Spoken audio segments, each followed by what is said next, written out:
একটুখানি বৃষ্টি হলেই তলিয়ে যায় রাজধানীর বিভিন্ন এলাকা। সবচেয়ে বেশি বিপাকে পড়েন সড়কে চলাচল করা মানুষেরা, বিকল হয়ে পড়ে যানবাহনও। এ যেন ঢাকার নিয়মিত চিত্র। একটানা বৃষ্টি হলেই দুর্ভোগ এসে হাজির হয় সামনে। সব মিলিয়ে বৃষ্টি, যানজট আর জলাবদ্ধতায় দুর্ভোগে পড়েন নগরীর বাসিন্দারা। লালবাগে ভাই আজিমপুর পর্যন্ত ভালো আসছি, আজিমপুরে পড়তে হবে কোমর পর্যন্ত পানি ভাইয়া।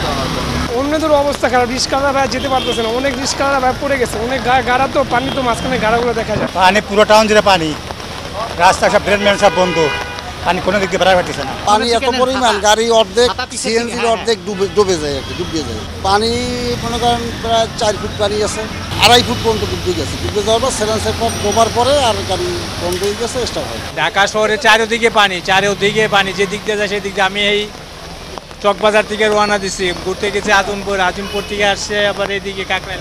এইটা সংস্করণের যে দায়িত্বে আছে মেয়র মহোদয় সহ সংশ্লিষ্ট যে সমস্ত কর্মকর্তা কর্মচারীরা আছে, এগুলি কি বাস্তবায়ন এবং সংস্কারের জন্য কোনো পদক্ষেপ নানা কি কোনো মানবতা বা মানুষের কাজ কিনা এইটা আমার জানা নাই।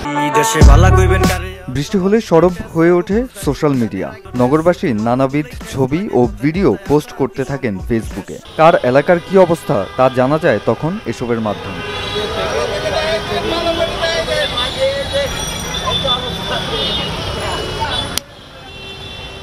কোনো এলাকার পরিচ্ছন্নতা কর্মীরা সড়কের পানি সরানোর চেষ্টা করেন বালতি বা গামলা দিয়ে, আবার কেউ গাড়িতে বসে পানি ফেলে।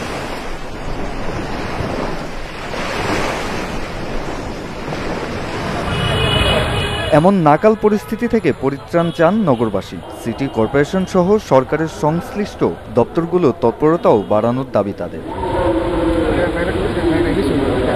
মাকসুদুল হাসান রাফি, চ্যানেল 24, ঢাকা।